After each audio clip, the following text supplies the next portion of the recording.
If you made it this far, it wasn't by chance. Something inside you is asking for an answer, a piece that hasn't arrived yet, a weight you've been carrying for too long, one you don't even remember the origin of anymore. Stay with me until the end, because what I'm about to share with you now can change the way you see everything that has happened in your life up until today. Today I want to talk about forgiveness. But not that surface level forgiveness, that it's fine, I already forgot about it kind of forgiveness we say just to close the subject. I want to talk about real forgiveness, the kind that liberates, that transforms, that gives you back the energy you've been unknowingly handing over to people and situations that should have stayed in the past. Before I start, I need to tell you something important.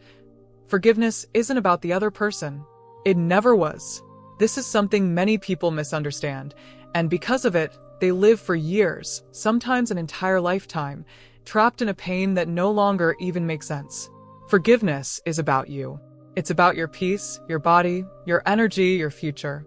And when you truly understand this, everything begins to change. Let's think together for a moment. Have you noticed how certain memories still hurt, even after years have passed? Have you noticed how a certain person's name or a specific situation can change your mood in seconds, even though it happened long ago? That's not weakness. That's not you being dramatic or exaggerating. That's your energy still stuck in that moment. It's as if a part of you stayed back there, in the past, reliving the same scene, feeling the same pain, spending the same strength, every single day, without you even realizing it. And that's exactly where the problem lies. As long as you don't forgive, you keep feeding that invisible connection to the person or situation that hurt you.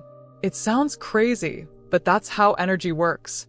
Every grudge you hold on to is like an invisible thread linking you to whatever wounded you. And as long as that thread exists, part of your strength, your joy, your ability to live in the present, stays trapped back there. I know what I'm saying might be hard to accept, especially if you've been through something deeply painful. A betrayal, an abandonment, an injustice, an act of violence, a loss. There are pains that seem too big to forgive. And I'm not here to diminish what you felt or minimize the size of your pain. Quite the opposite. I want to show you that it's precisely because your pain is so great that forgiveness becomes even more necessary. Because the greater the pain, the heavier the weight you carry while you don't let go. Many people confuse forgiveness with agreeing that what happened was okay. They confuse forgiveness with reconciling, with trusting again, with pretending nothing happened. But that's not it. Forgiving doesn't mean saying the other person did the right thing. Forgiving doesn't mean you need to go back to being close to the person who hurt you. You can forgive and still never speak to that person again. You can forgive and still recognize that what they did was wrong. Forgiveness doesn't change the past.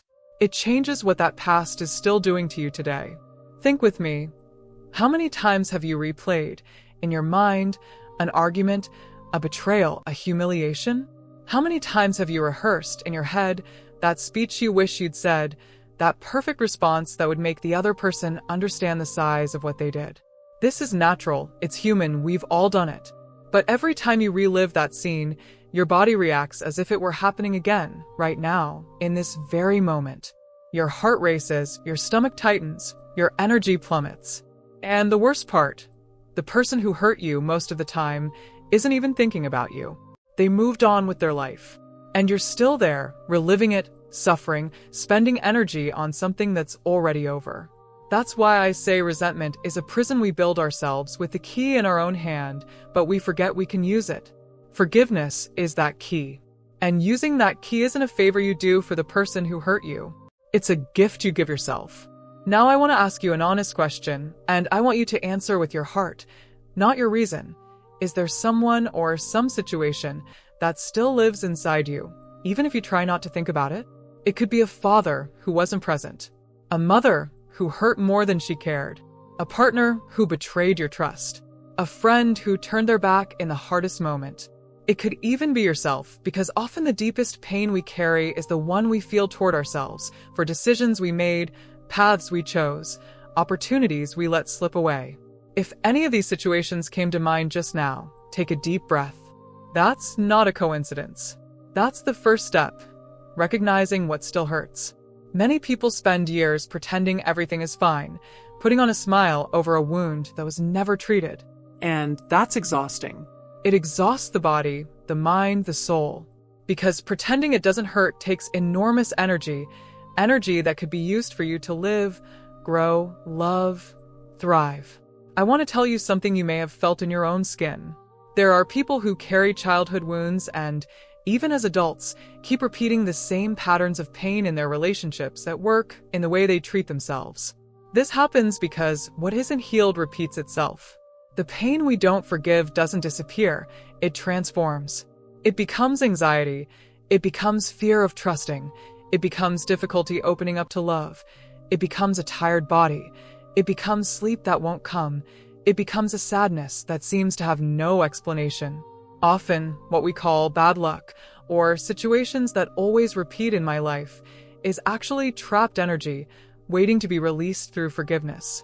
And here I want to bring a very important spiritual reflection. In nearly every spiritual and religious tradition, forgiveness appears as a central path to peace and to the soul's evolution. That's not a coincidence.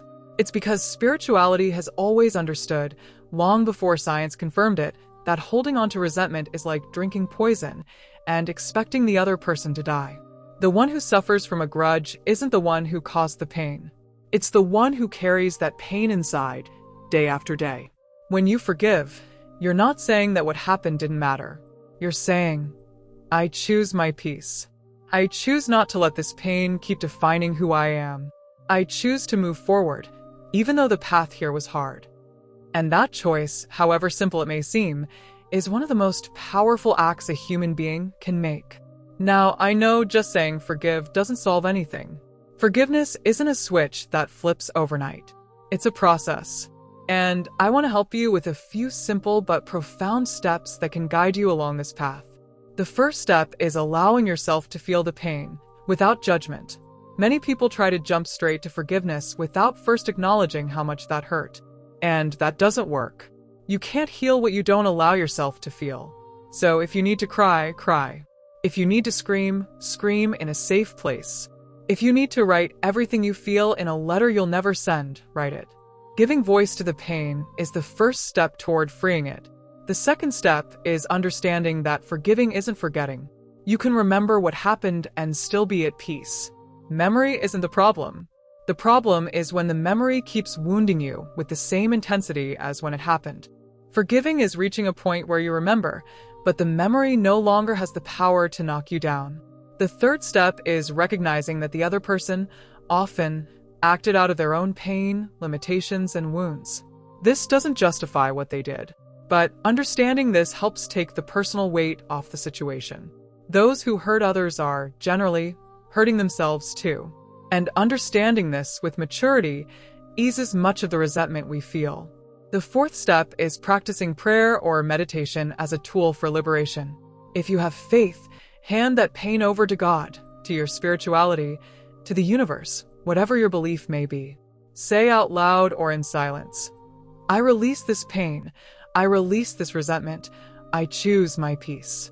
Repeat this whenever the memory returns. Little by little, you'll notice the weight getting lighter. The fifth step, and perhaps the most beautiful of all, is forgiving yourself. We're often incredibly hard on others, but even harder on ourselves. We hold ourselves accountable for past mistakes, for choices that didn't work out, for words we said and shouldn't have, for paths we didn't take. And we spend years punishing ourselves for it. But I need to remind you of something. You did the best you could with what you knew and what you had at that moment. Today, you're a different person with a different awareness. Forgiving yourself is an act of self-love that many people forget to practice. I want you to understand something very important. Forgiveness has no expiration date and no set size. There's no right way to forgive, no fixed timeline for it to happen. Every process is unique. Every wound heals at its own pace. So if you haven't been able to fully forgive something or someone yet, that's okay. That doesn't make you a weak or bitter person.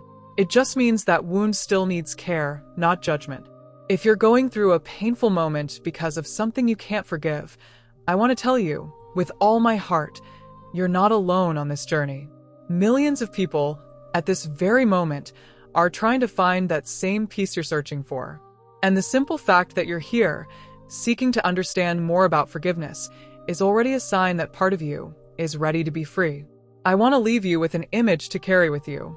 Imagine that every grudge you carry is like a heavy suitcase on your back. At first, you might not even feel the weight because you're used to carrying it. But over time, that suitcase gets heavier and heavier, and you get more and more tired, without even understanding why. Forgiveness is the moment you stop, look at that suitcase, and decide, I don't need to carry this anymore. And when you let go, you feel a relief that only someone who has lived it can describe. It's as if your body becomes lighter, your breathing becomes easier, and life, suddenly, starts making sense again. I deeply believe that forgiveness is one of the most powerful energies that exist. It doesn't just heal the one who forgives, it also opens space for new things to enter your life. Because while you're busy carrying pain from the past, you have no room or energy left to receive the good things coming your way.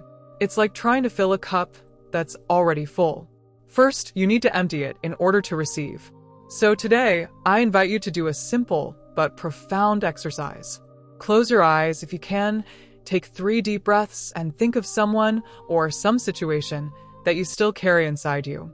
And with all the sincerity you can gather, say, even if only in silence, I choose to free myself from this pain.